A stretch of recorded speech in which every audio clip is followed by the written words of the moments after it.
Let's go to Israel, to Tel Aviv. American-Israeli journalist and Iranian affairs expert Emily Schrader joins us. Emily, currently in Tel Aviv, what's the feeling like on the ground there? The ceasefire, fingers crossed, seems to be holding at this stage anyway.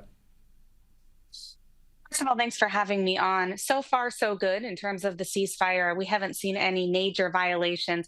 That first day, we did see the Iranian regime fire again at the state of Israel. And then there was some controversy over whether or not Israel would respond, or if so, how much. In the end, Israel did respond in a sort of symbolic strike, targeting a radar area. But other than that, we haven't seen really any further significant activity. In the meantime, I think we do expect that to continue.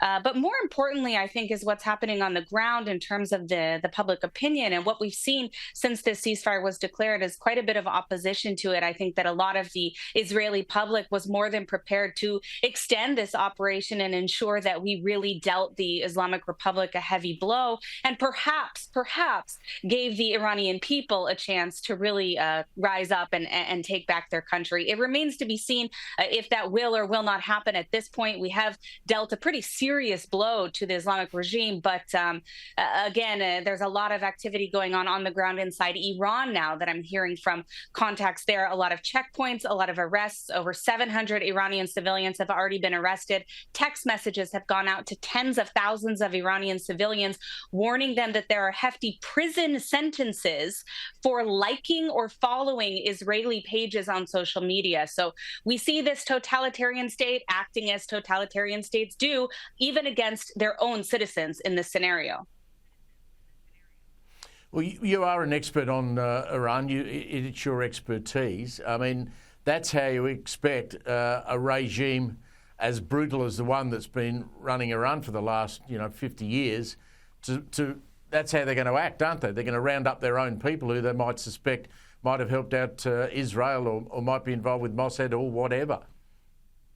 Well, unfortunately, that is the reality, and that was the expectations. I mean, every day of this operation, I've been in touch with Iranians who said to me, please don't stop, but we need the assistance of the international community. Even if not militarily, there needs to be some more support from the international community for the people of Iran who are trying to fight back against this regime. There have been multiple waves of massive protests across the country in recent decades, and every single time, Western leaders in the Western world, particularly Europe and the United States, have really turned their backs on the Iranian people. At least that's how they see it. And instead of holding the regime accountable for their crimes, for their funding of terror proxies, for their nuclear program violations and the development or the pursuit of nuclear weapons, we've seen instead the West give them sanction relief, cut deals, do all kinds of things that really prop up the regime and give them a lifeline in the end. And unfortunately, that's kind of what we're seeing right now, despite the fact that President Trump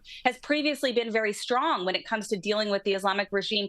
The reality is any deal with the Islamic regime in Iran that leaves this regime intact is already a failure, because they're just going to continue doing the same thing. They're going to continue funding terror proxies if there's sanction relief. They're going to continue targeting their own people. They're going to continue their crimes against humanity. Their misogynist rules of whipping and arresting and executing people for removing hijab. I mean, outrageous human rights violations taking place. And yet still, even during the war, the foreign minister of that regime was invited to speak on the UN Human Rights Council. I mean, as Israelis, we know that this is hypocritical because there's a lot of problems in the United Nations, but this is just beyond the pale. I mean, it's a slap in the face to the Iranian people who are fighting with everything they have to push back against this regime. And in fact, we've seen really unprecedented solidarity between Israelis on the ground at the civil level and Iranians on the ground at the civil level. Unfortunately, in their case, it does actually or can actually threaten their lives. And